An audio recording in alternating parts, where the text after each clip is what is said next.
사람들은 하나님의 뜻을 분별하기가 매우 어렵다고 합니다. 물론 그렇겠죠. 하나님이 인간에게 말로 하시는 분도 아니고 손짓을 하시는 분도 아니니까 하나님의 뜻을 아는 것이 쉽지 않을 것입니다. 또 어떤 사람들은 성경에 다 기록되어 있기 때문에 하나님의 뜻을 분별하기가 어렵지 않다고 말합니다. 그렇지만 가만히 생각해 보십시오. 성경이 우리에게 여러 가지를 명령하고 있지만 우리 아이를 사립학교 보낼지 공립학교 보낼지 아빠가 공무원 시험을 봐야 할지 사업을 해야 할지 그런 걸 성경이 가르쳐 주진 않잖아요. 그러면 어떻게 하나님의 뜻을 분별할 수 있을까요?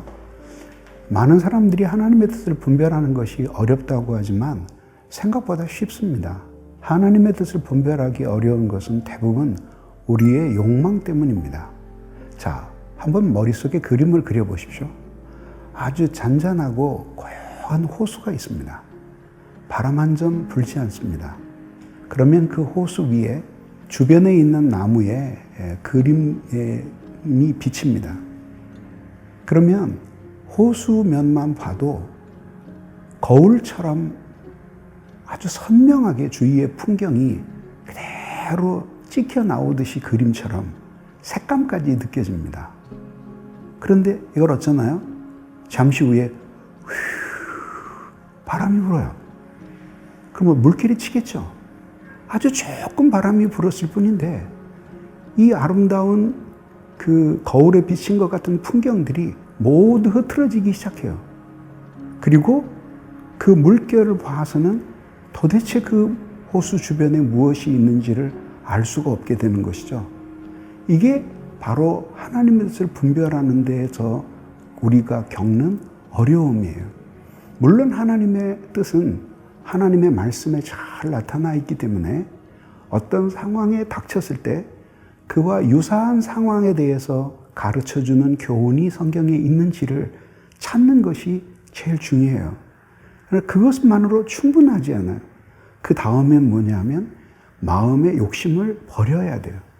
그래서 하나님의 뜻에 온전히 순종하고 싶다는 마음을 갖게 돼서 마음에 요동치는 욕망을 가라앉히게 되면 하나님의 뜻은 생각보다도 아주 빨리 그리고 또렷하게 드러나게 됩니다.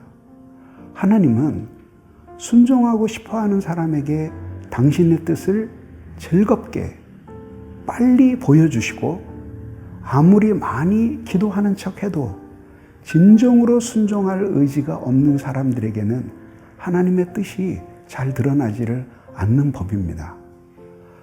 결론적으로 말씀을 드려서 하나님의 뜻은 성경에 기록된 교훈 그리고 어떤 특정한 일에 대해서 나의 끌어오르는 욕망 이런 것들을 잠잠케 할 때 하나님의 뜻은 생각보다 빨리 분별되는 것입니다.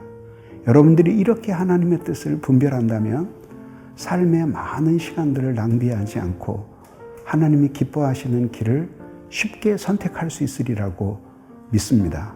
한 가지 덧붙이고자 하는 것은 아무리 그것이 하나님의 뜻인 줄을 안다고 하더라도 우리가 거기에 그 뜻대로 순종할 수 있는 힘이 없다면 못하게 되겠죠.